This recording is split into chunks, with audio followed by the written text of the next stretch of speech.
Greetings once again, my friends, and live from Retro Central, my name is Peter, and this is another episode of Consolation. As always, I thank you very much for taking the time to check out my work today.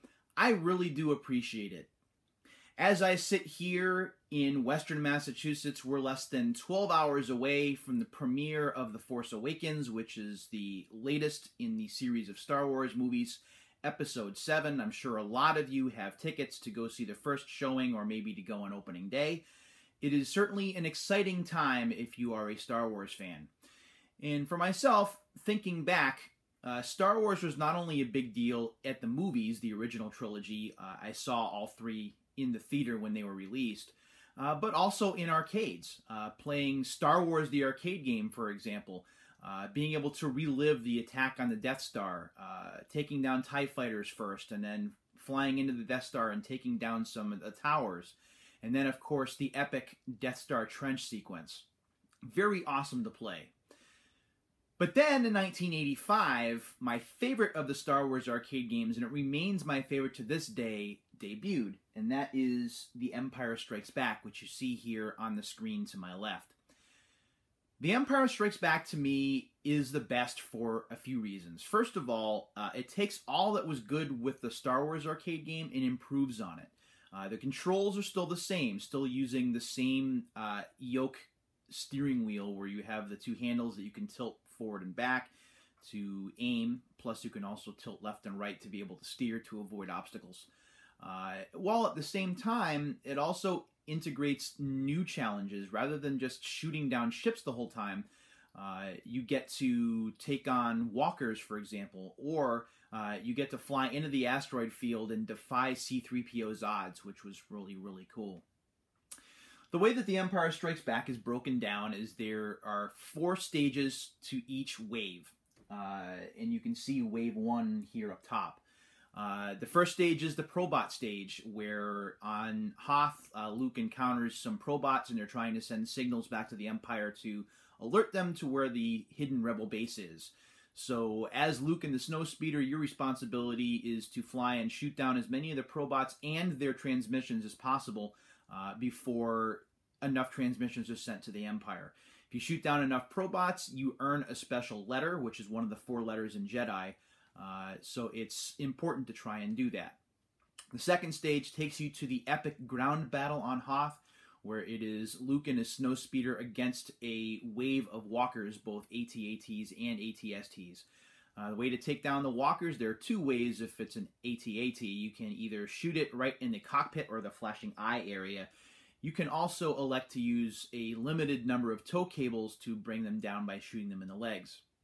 In addition, the AT-STs, which also count as walker targets, you can take those down by shooting them in the eyes as well. One other neat feature with this second area of the game is that you can fly between the AT-AT's legs to get trick bonuses, which definitely helps when trying to go for high scores. Again, shoot enough walkers, just like you shoot enough Probots in the first wave, or the first stage, and you can earn a letter in Jedi. So by this time, if you've done both objectives, you have J and an E. The next stage is out into space as Luke takes on yet more TIE fighters as he's trying to get away. And actually, you're in the Millennium Falcon at this point. So the idea is to shoot down as many TIE fighters as possible. Makes sense, feels very similar to Star Wars, except now you have a certain number of TIE fighters that you want to take down rather than just trying to survive. Shoot down enough TIE fighters and you earn another letter in Jedi. And then the last of the 4 stages is the asteroid field stage, where there is no shooting at all. In fact, you don't have any TIE fighters coming after you and you're trying to escape the Star Destroyer, so what you're doing is just avoiding asteroids. And it is easier said than done, as the asteroids come at you in all different kinds of directions, and it's not as easy as just pointing to one of the 4 corners of the monitor and trying to avoid the asteroids, as you'll see. So what I wanted to do for this particular video, and I don't do this very often, and it may be difficult for you to see, is I'm actually going to go ahead and I'm going to play through this just once. And I'm going to start on the medium difficulty, because starting on easy is just too easy.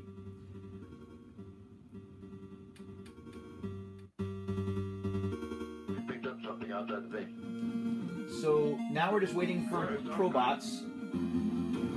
And those white things you see there are transmissions that you want to shoot down.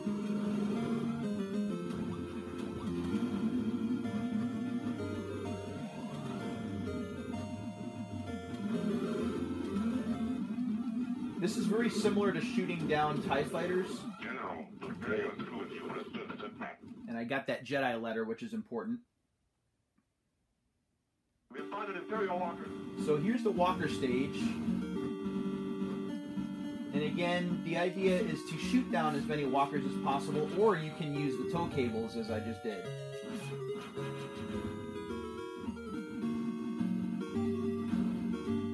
Shooting down walkers stops the timer, so the Empire can't find the rebel base. You can also fly between the legs of walkers, which I just did there. Start the evacuation.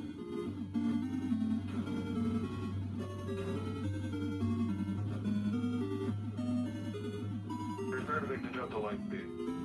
And now, out into space, we need to get 8 TIE fighters here in order to get the bonus letters. Let's see if I can do that. With the GameCube controller, I'm playing this on the Rebel Strike Disc. GameCube controller isn't quite as precise as the steering wheel or the yoke wheel in arcades, so this tends to be a bit more challenging.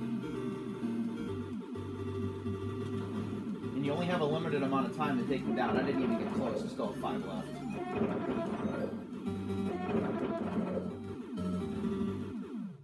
And then the last bit here is the asteroid field. And again, while this doesn't feel like it's overly complicated, you still have to shift direction because the asteroids will continue to come at you from all sides.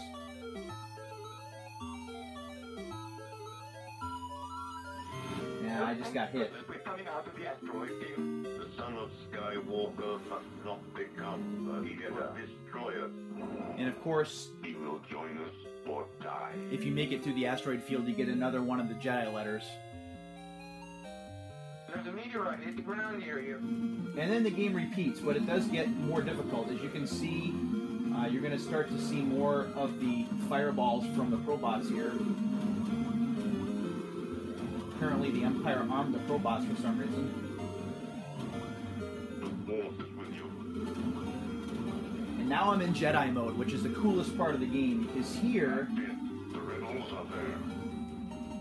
you are Find an Imperial invulnerable for a short period of time. So now you can do pretty much what you want.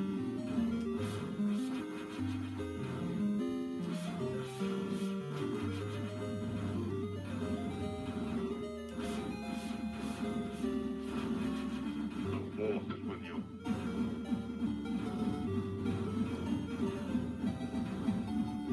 And then once Jedi runs out, then you're back to Doors must be closed. being able to get hit again. And we're going to avoid the walker there. So I'm glad I was able to show you that. Ah, that's too bad. I want that. So here are the TIE fighters one more time. I didn't do well with this last time, and I won't do well with this here either.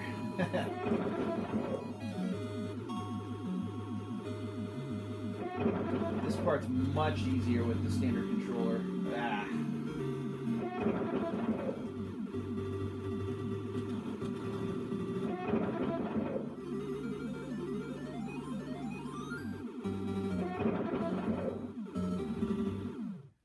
So we'll go through the asteroid field one more time. Successfully navigating an asteroid field at approximately 3,725 watts.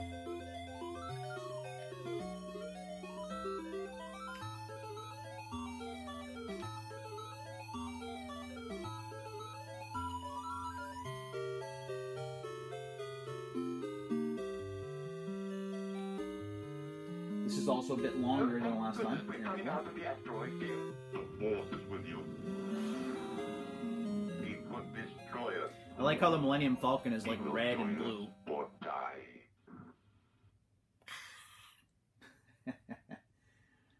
We picked up something outside the base. So now we're up to 12 probots, and now it starts to get difficult.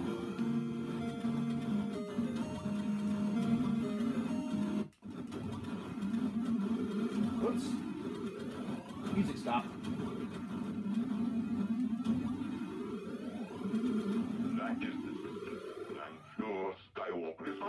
Skywalker.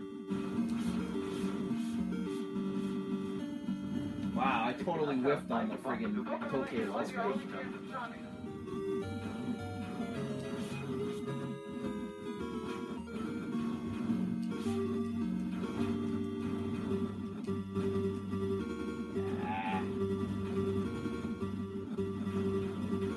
No, can't do anything there.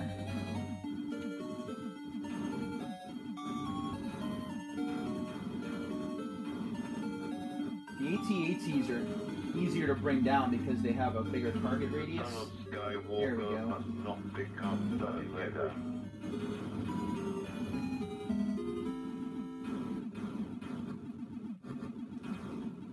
I was thinking about going between the legs, but I better not.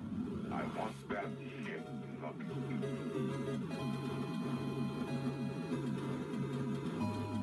Don't know how I didn't get hit there, but I'm not complaining. Well, if I can make it to the asteroid field, I will get Jedi power again. Didn't expect this to take as long, but I didn't expect to. I'm certainly not going to complain. There we go. And that's it, I'm dead.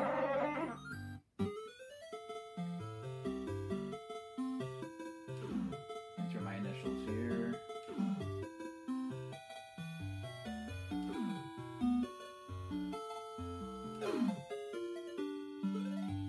So that is the Empire Strikes Back arcade game.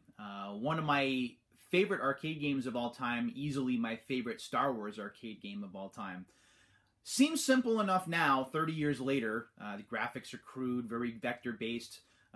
The voice synthesis is also rather crude, and the game seems simple. But back in 1985, being able to relive the Empire Strikes Back experience at your local arcade was definitely a major deal, and something that actually convinced me to walk back and forth between where I was living to the mall where there was an arcade with this in it and back. One of the arcade games, along with Dragon's Lair and a couple of others, Track and Field was another, that I would consistently spend my allowance money on when I would make these weekly pilgrimages to the mall, and it was certainly special. So that's a look at The Empire Strikes Back. To all of you Star Wars fans who are checking out the movie this weekend and beyond, I hope you enjoy yourselves. Please stay safe. And as always, thank you very much for checking out my work with Consolation. I really do appreciate it. Until the next video, my friends, take care.